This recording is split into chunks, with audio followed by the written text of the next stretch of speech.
All right, let's do this. What's up, Internet? I am Taylor. This is the Cranky Comic Book Review Show. Whatever. It's the weekly comic book review show. It's the week of March 2nd, 2022. The longest year this week. I don't know. I read these books. I'm going to let you know what I thought about them. And I'm going to be super positive, people. That's what I do. I've got this reputation of being cranky, but it's totally misguided. I'm pleasant. I'm chipper. I'm lovely. And I love reading lovely books. Let's get into it. Worst to best, like always.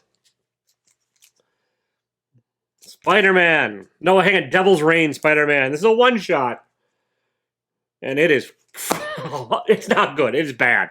I don't know what... Okay, I know why this exists. This, like, you read this, and you're like, yep, okay, Marvel wanted to make some money. And that's just kind of this egregious sin of corporate comic books. Like, they just have this churn where they feel the incredible need to just keep putting out content without bothering to give a shit whether or not it's good or bad. Or they don't really care. They just want you to buy it. They don't fucking care. And this is the epitome of apathy. They don't care. There's no reason for this to exist. The Devil's Reign storyline is barely holding on as a reason to exist. This comic has nothing really to do with it at all. It brings back an 80s character that was cooler in the 80s than the Rose. And it's Ben Reilly versus the Rose. And it's just a stupid story with stupid dialogue, clunky artwork, and no real redeeming factor at all. I know stories should exist for the story's sake, and like, oh my god, yeah, it's telling a wonderful tale or a tale where no, there's just not much story to this. There's nothing worth doing. It's bad. See, I'm pleasant. I don't know where I got that reputation. All right, speaking of corporate things that don't have any reason to exist, they're just money grabbing and telling boring stories. We have What If Miles Morales became Captain America. Everything I said about Amazing Spider-Man, the Spider-Man Devil's Reign thing, you can sort of say about this. Clunky artwork, a boring-ass story, and, like, there's nothing to this. Like, it's just, what if Miles became Captain? Okay, what if?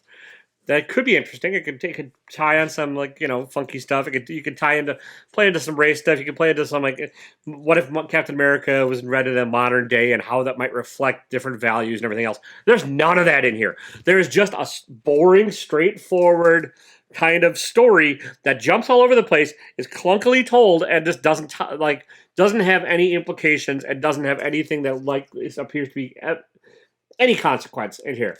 And this is like number one. This is an ongoing thing. They're milking this for everything it's worth. They're like, oh, I bet you Miles will look cool in this costume. It's a cool costume. Interior art, not that great. Same supporting cast that Miles normally has around him for the most part. It's just boring. There's nothing really good about this. There's nothing especially horrible, but there's just... It's not interesting at all. At all. See? Pleasant. All right. Speaking of things that didn't do anything, and I'm glad they're over. Oh, no. That's not over. I'm just done with it. So it's over to me. Justice League Incarnate number, whatever the hell this is. 5 of 5. See? 5 of 5. I am done. And the only reason I ended up with this is I kept forgetting to get it off my stupid pull list. And I put it on my pull list because, it's a lead to the next big event. It's going to have interesting characters. It's going to have an interesting setup, an interesting premise, and all that stuff. And there's nuggets in here. There's, Dr. Multiverse, whatever the hell her name is. She appeared in issue number 1. But for the most part, everyone in this is forgettable. There's no character point of view here to grab onto. There's nothing it's trying to be told from the pure third person where there's not just an omnipresent narrator. And the problem with that is you have all these characters that nobody arguably gives a shit about because they're just minor characters from other DC universes fighting in this sort of impending doom with clunky, and I've said the word clunky before, but it's true. The artwork shifts from character to character for no damn reason. Other than, they just didn't... I think they're having deadline problems and stuff because there's not a differentiator. it's not, the art's not different enough to really make it like a reason for it. It's just enough to notice and drive you nuts. That's kind of all it is. And nothing of consequence came out of this miniseries other than something happened to Darkseid. And you could have made that a 2-page thing. Like, honestly, there's like maybe 4 page. There's 4 pages of what happened to Darkseid in this, and that you could have just had that as a prologue to the next event. Nothing else in here. Nothing else had mattered. Nothing really happened. It didn't move any giant event forward. I guess it's sort of like laying the chess pieces for Josh Williamson's big end of the Justice Death League or Death of Justice Society, whatever the hell is coming up next. Don't care. I like Williamson's stuff normally, but this is just not good. And anyone that tells you it is Mark from Legion of Comics. I'm sure he loved it. Whatever. We have different tastes. All right. Speaking of Josh Williamson and endings. Look, that's a segue. And this is better than the last one, but I didn't even realize I had him in this order. Or, I mean, I know I put him in the order, but I just didn't realize I forgot it was Williamson. Batman number, whatever the hell, 121. This is the last Williamson thing on here. It wraps up some stuff from like Batman Incorporated. It wraps up, which I didn't read because I wasn't reading comics at the time, and I've not gone back to read it because the idea of an incorporated Batman just doesn't sound that interesting to me, and it's not that interesting in here either. Molina's artwork is gorgeous, and this does wrap it up, and it's like a series of curses, sudden but inevitable betrayals is how they wrap this up. It's like, oh nope, oh nope, oh nope, we're done. Not to spoil anything. But that's kind of it. There's a backup story in here too with like maybe a new that ends as well with like maybe a new Robin, but probably not, and like maybe I don't know. The backup story is kind of useless too. There's nothing in here that was that fantastic. It's not horrible. It's just not. I was expecting a whole lot better from Williamson after the mediocre crap that was Tynan's run on Batman. This I thought would be more interesting because like I really enjoy Williamson's Robin. I like that series a lot. This is not that series. This is not bad, but it just doesn't have that same kind of energy to it, and it's just kind of. I don't think Williamson knew what he wanted to do tonally. I think he tried to lighten something up a little bit, but still kind of leave it grim and gritty, and like I don't know. It just didn't work for me. So I'm glad Zdarsky's taken over. I'm optimistic he'll have a better take on Batman. I'm hoping. Because it's been a slog forever, and like if Zdarsky can't pull it off, I might just drop the title, even though it's a flagship title, and I dig the character, and I probably should be reading at least the main title. And I don't know, whatever. But it doesn't matter. That's just rambling not about this shit. All right, next we have Quadtara and Elvis. I think this came out last week, but my LCS was late, or distribution, or 2022, or COVID, or World War III, something delayed it, and. It's an anthology, but it's like a weird premise that like a solar storm destroyed all technology, and this is 4 generations later. But technology's not really destroyed because there's these things called mechanics that fix all this fancy ass technology. And there's people with robot arms, and there's technology everywhere. So the whole premise is just bizarre to me because it says technology's destroyed, but this issue is about technology. And it's interesting enough. It's mostly well illustrated, and it's a one-man thing. It's Eduardo Schall doing the heavy lifting, doing the art and the illustrations. Black and white. It's pretty well illustrated, actually, for the most part. There's a couple panels I didn't dig, but that's minor. It's gridded. It's easy to follow. It's just not that interesting a story either. And like there's a kind of a reveal of one of the characters in here, but it's not set up enough to really care, and it's not that interesting either. And like, there's this idea that, like, the next story is going to be set in this universe, but, like, the first story didn't hook me, so I don't care. And honestly, like, if technology's done, there should be no more technology, right? But the whole idea is that these people can fix technology but can't make new somehow, which doesn't make sense either. Like, if you can fix the shit, you can make new shit, right? Or you could, and if there's advanced stuff where robots exist and robot arms and all that, the robots can make more shit. I don't get it. All right, okay. Radiant Black or Nectera or Geiger and the setting up of all brand new superhero universes is the new post-apocalyptic. It's the new flavor of the day. It's the soup du jour. We have Rogue Sun, the newest soup du jour from Image Comics. It's a Parrot and Abel on art. I like Abel's art in this. It's pretty nice. It's nice thin line work. It's kind of fitting. It sort of reminds me of Capuccio's art, but not like Capuccio. I like Capuccio's better. And I like this character design, though. It's kind of I don't know, there's nothing about the character design of this character that really stands out as being unique, other than like, I don't know, I guess it's a rogue son, and it's an origin story. It's sort of the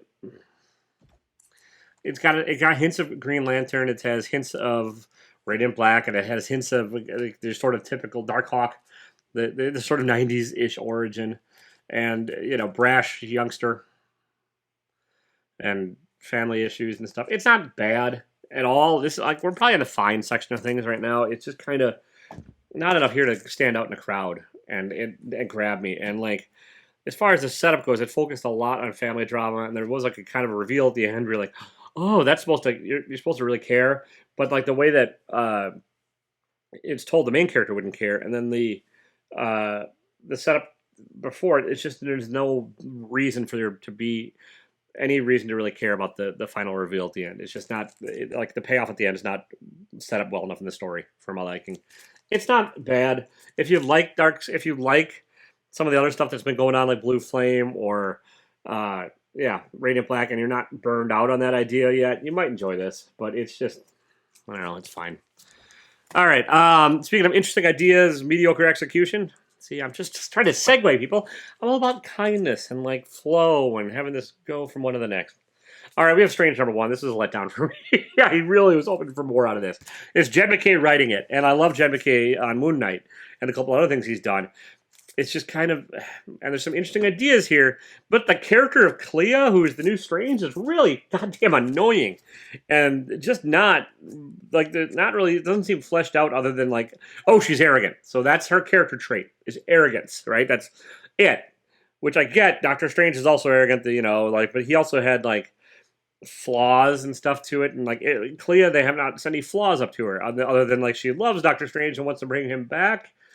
And then the art is just, I didn't dig the art. It seemed inconsistent throughout here. The way that they drew Clea just seemed like, like a weird mix of like trying to like be indie, but also like with cartoonish proportions and stuff. It's just kind of, I don't know, it didn't flow very well for me. It sort of jumped all over the place, and I just didn't dig it. And like, there are panels and pages where like I just was like, what in the hell is going on here?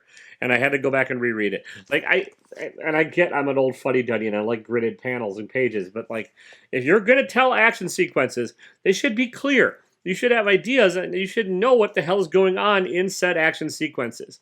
And I don't know, it's not again, but like the proportions on Clea are just they're not consistent from one to the next, and they're just bananas. And like it seems like the artist just kind of does not have a basic understanding of anatomy, or is just convinced that every female has had major plastic surgery done. I don't know. It just doesn't. It didn't work for me.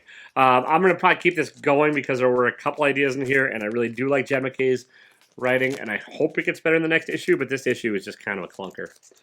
Look, I'm clunker. I'm doing that again. All right, this one. This is the end of this one, I think. This is Daredevil, A Woman Without Fear, #3. I'm annoyed because my LCS didn't catch that there was a printing or binding issue in this, and so, like, the centerfold, it's not even the centerfold. It's just there's 2 pages, and maybe this is a printing. I don't know if this is a yeah, like this is just was never stapled in. And so, I think they're told in order, but it's kind of hard to tell because it should be a signature and it should have been there. It didn't really affect the story enough for me to care.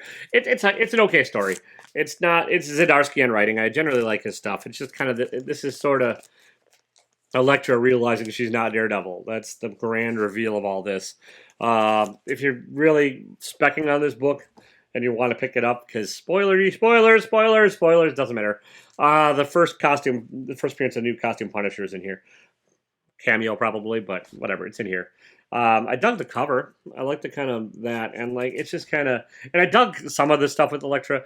Like I like Zdarsky's like fight scene choreography regarding that, but it was another light, fluffy, not a whole lot of reason for this one to be. It doesn't seem like enough differentiated this from the main Daredevil title for this to have a reason to be. So. Next. Magic Order #5 of 6, I think. I think this is the penultimate issue. I was a little lost in the beginning, and I probably have to go back and reread this all when it comes out in trade paperback. And I probably should actually read Magic Order #1, like the very volume 1. That'd probably help. I never have. This is one big fight scene. It's an entertaining fight scene, but it's one big fight scene, and it's the penultimate issue. So it's Mark Miller, it's Stuart Immonen. The action is clear and stuff. I just don't remember who this character is because I don't remember from the last issue, and and I get it. It's like, and there are consequences, and like as does tend to be the case in penultimate issues to miniseries, all hope appears lost, and everything's screwed up. But I mean, it's an impressively visually drawn screw up, and it's impressive. Like the scale really takes a jump, like a giant leap here as far as what's been going on in this issue compared to the previous issues of this arc. And so it's fun. It's not going to change the world. It's Mark Miller, though, so you're not going to be in for a horrible time. I guess, if that makes sense. All right. Next, we have my weirdest book of the week, but my favorite title. And this is Everything Sucks. I should just change my channel name to that, but I probably get copyright sued. This is a trippy stoner comedy about a dude that wants to go get a burger. It kind of reminded me of Harold and Kumar Go to White Castle, but alternative art stuff and undergroundy, and it's fun. I like the art style. I dig the kind of characters and the weirdness of it all. I kind of wish there was a little more over the topness to it. It kind of felt like it was honestly playing on a little safe for this. The jokes seemed a little bit reserved, even though there are some over the top jokes and stuff. But on the whole, it's not horrible. It was $6. I think it's a one shot. I mean, it's it's not going to change the world. It's by Travis Sweater, Michael Sweater, somebody's Sweater, Michael Sweater. And it's bright, it's poppy. The guy says it's a love letter to like 90s animation, sitcom antics, and a seasoning of stoner comedy. Oh, I guess it is a new series. I'm not going to read the rest of this series, but it's not bad. And there's stickers, so if you want to ruin the value of the book, you can take out the stickers and stick them everywhere. For $6, it was a little pricey, and it was a little light on stuff that happened. Although I was expecting it to be a little more stream of consciousness than it was, and the story actually does all flow together. It's a little bit of like a couple little vignettes, but they all tie in, and it all makes sense at the end. So it's got that going for it versus some of the other underground stuff, where this actually does make coherent sense. It's just, if you want a stoner comedy about this little bird character that wants a burger, go get this book. All right, we're getting into some of the more fun ones now, or the better books of the week. And we've got She-Hulk #2. This is a variant cover. This character is not in here at all. At all. I just dug it. It's David Nakayama. And I like David Nakayama's minimalist covers. This is like the X-Gwen variant. Whoever the hell X-Gwen is. This is like Gwenpool, Wolverine, Gwenverine, Wolvergwen. Doesn't matter. This is mostly a Jack of Hearts story. She-Hulk's in it, but it's like what has happened to Jack of Hearts, and like I like the visuals of Jack of Hearts when he was first introduced, or when I first realized he was a character. Just kind of wacky and over the top, and I don't know a whole lot about the character. I was not reading comics in the time when he was a character that was being utilized by creators for the most part, and so this is a kind of good refresher of who he is, kind of without being super beating it over the head. You learn kind of his backstory, or a little bit of it, and it's setting up a mystery that's going to probably affect the next couple of issues. It was actually pretty entertaining. I liked it better than the first issue. I'm kind of down for this. There's so far has not been a lot of like fourth wall breaking like in some of the other earlier She-Hulk iterations, but it's a fun enough series, and it seems like it's going to be pretty competently told and pretty enjoyable. And a pretty decent read. So, not bad. She-Hulk #2. Avengers Forever #3. I was going to drop this one, too. I actually didn't have it on my pull list, but it had Deathlock on the cover. And, I just dug the cover, so I was like, all right, I'll give it one more shot. Jason Aaron, he's hit or miss for me. I think Aaron Cooter on the art. And this is a lot better than the previous two issues have been. It's Jason Aaron. He did the Heroes Reborn in 2020 or 2020. Was that last year? I don't know. Time is weird and hard. And this is sort of along those same lines. He's playing around in this is something that's not going to have any consequences to the main Marvel universe. It's another Elseworldsy thing. Maybe it does technically tie in, but it's in a different universe, so you'll never know. I think the only characters from the main universe is Robbie Reyes, the Ghost, maybe. That's not even 100% sure. But, there's alcoholic Tony Stark as Ant-Man. You get a couple of first appearances in this issue of variations on main Marvel characters. So if you want to spec on it, this is probably not the worst spec of the week. Probably nothing's going to come of it, but you never know. And it's fun. It's not going to change the world. It's not going to have a whole lot going for it. You can probably just trade paperback it or read it digitally, honestly. But this is better than issue number 2. I enjoyed issue number 1. Issue number 2 took a dip, and this is kind of back up to issue number 1 level. So issue number 3 of Avengers Forever is decent. All right. Next, we have One Star Squadron, 4 of 6. I keep thinking we're getting close to the end of this, but I guess not. I got 2 more to go. This is Mark Russell and Lieber on the artwork. I can't remember the first name of the artist. Sorry. Red Tornado works at a corporate office with one-star heroes, like Heroes for Hire, through an app. And this is corporate life and a satire on corporate America and the grind and the humanity and told through the eyes of an android. I'm enjoying this. I mean, I've had it ranked higher previously and stuff, depending upon the week and stuff, but it's been a solid book and it's been fun. And the art I love. I love Lieber's art in here. I think it's just clean and simple and stuff. And there's shenanigans. There's the grind. There's just characters trying to make it through the damn day. And it's kind of a good book for the times, I think. Although there's no work from home stuff, which everyone's quitting their job and just working at home. But if you have to go into the office and you kind of dread your life, maybe read One Star Squadron. I dug it. All right, Nocterra number 8. Everything changes. All right, we're at that part of the series. It's Scott Snyder. It's Tony Daniel. It's the reintroduction, or they went on hiatus for a bit. Then they had the Blacktop Bill one shot, which I didn't really dig, and now they have this next issue. It's the start of the next arc, where I think we're maybe going to learn why the lights went out everywhere and stuff. This is the revealing arc. Hopefully, it's fun. It takes an unexpected twist. It's comics. It takes a twist. I mean, how unexpected it is going to vary depending upon your reading and stuff. But Nocterra's been solid again throughout. It's had its ups and downs, waning slightly, but it's been fairly consistently good. And this is about the same. It's consistent. It's good. It's not fantastic. I know some people love it.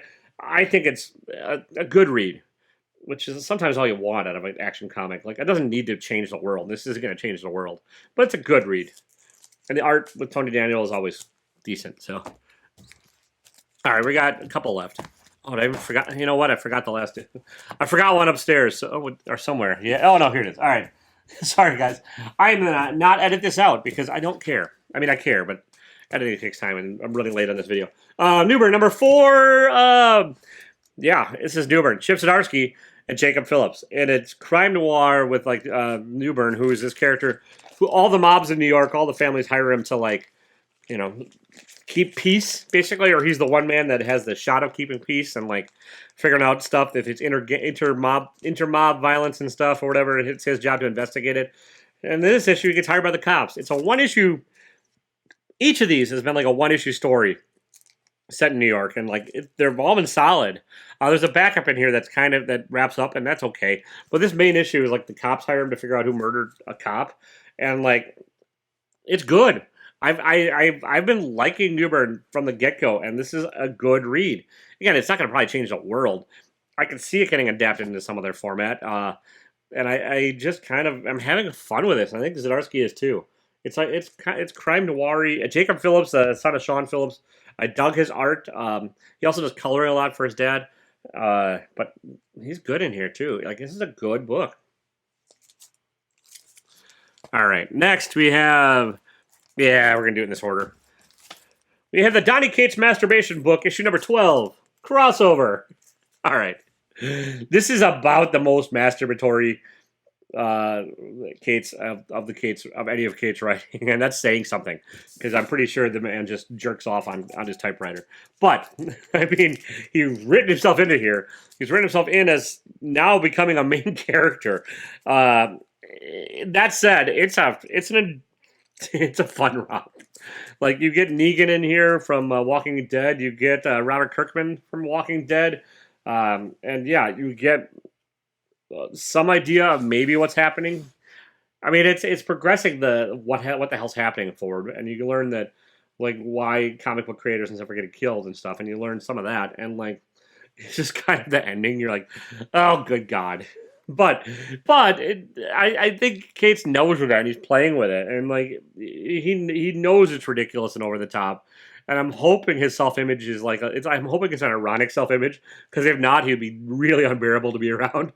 But I'm just hoping there's some irony to it, and it's still fun. I mean, honestly, it's just yeah, it's. I still think the Zdarsky issue is probably the best issue of this, but this second arc has sort of helped right the ship on this book, because the first arc was kind of a bit of a hot mess, not bad, but a hot mess, and then the second arc is getting better, and so like it's even tying back to I think the first issue cover, right? So I don't know, and yeah, it's good in spite of me wanting to rank it lower because it's Donnie Kate. How about that?